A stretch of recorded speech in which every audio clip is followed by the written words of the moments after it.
So when I first heard this story, I thought a lot of things. The first thing was how struck I was by the loneliness and by the confusion that the writer felt. When you're in a relationship for 42 years, you don't have a lot of surprises by the person that you love. And this was a surprise for her. It turned her world upside down. A world that she thought was good. A world that she thought had everything in it that they needed to be happy.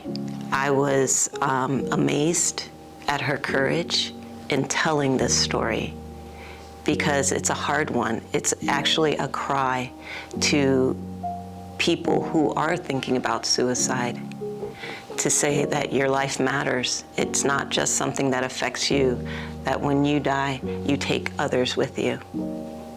The thing that I thought was the most heartbreaking was the silence that she had to maintain. That her husband, because of his depression and his shame over that, kept them quiet, and it caused her to have to carry a burden that nobody should ever carry alone. I wanted to clarify a few things about suicide, because a lot of times we think talking can actually increase a person's chance of dying by suicide, when in fact the opposite is more true than not. Additionally, a lot of times people who die by suicide are thought to be cowards or weak, or they're selfish, when the fact is that suicide is often the result of a mental illness like depression. Like she said, her husband was diagnosed with depression, or some people have some other mental illness that causes them to believe that they are hopeless, that their world cannot change. They are often in great pain, and they don't see a way out. Their world has gotten very narrow, and they believe that dying is the only way to peace. The families are the ones who are left behind, and they don't often have a voice. So I really appreciated what the writer wrote, because she's giving a voice to the ones who are left behind. And a lot of times the families are re-traumatized or victims by people who want to help or people who are curious. So I would say, if you know somebody who has had a family member who has died by suicide, before we ask the questions, what happened, or how could this happen, or why did this happen, we have to first do a little bit of soul searching and say, how would I feel if this happened to me? And what would I need from somebody else? And then when you think through, you give that to them. A lot of times families who had a member who died by suicide, they feel guilty. They blame themselves. So we don't want to add to the pain. We want to help alleviate the burden. For families, the other thing is, don't keep the silence. Don't keep to that. Stop the silence. Reach out. Because this is also something that is too heavy to walk alone.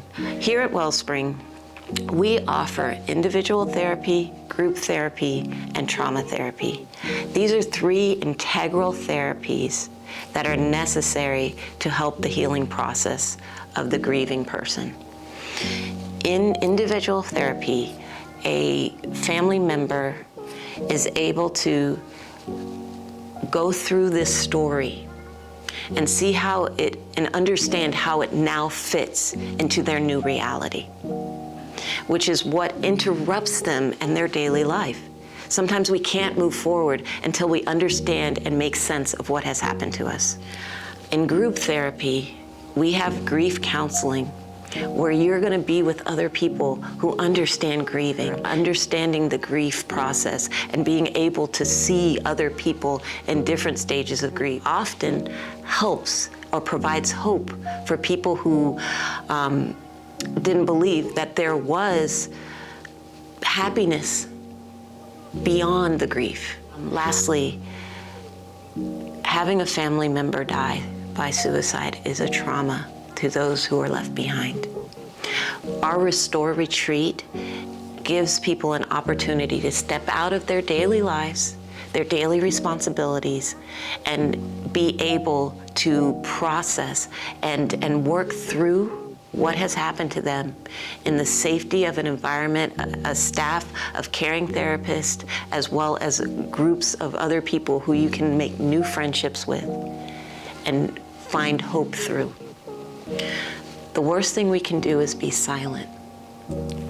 Now, if you are thinking about suicide, or if you know somebody who is suicidal, first of all, if this story has touched you in some way, or if you identify with this story, reach out.